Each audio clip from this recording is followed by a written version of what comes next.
বার্তা আমাদের নয়, বার্তাটা আমাদের প্রধানমন্ত্রী দিয়েছেন। আমরা প্রথম থেকে বলছি যে প্রধানমন্ত্রী যে কথাগুলি বলছেন ওনার কথা মেনে চলা এবং রাজ্যের মুখ্যমন্ত্রী যে যে উপদেশ আমাদেরকে দিচ্ছেন সেইগুলি মেনে চললে আমাদের চলবে।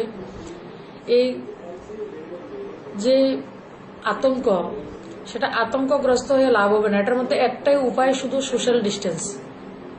এই ভাইরাসটা আমরা যদি বিজ্ঞানের ভাষায় বলি, যেটা বলে না ডিএনএ, এটা আরএনএ, এটার মধ্যে আরএনএ, এটা খুব তাড়াতাড়ি তৈরি হয়। তো সেটা আমরা যদি ঘরে থাকি আমাদের ঘরে আসবে না, এটা বাইরে থাকে। যখন আমরা বাইরে যাব তখনই সেটা আসবে।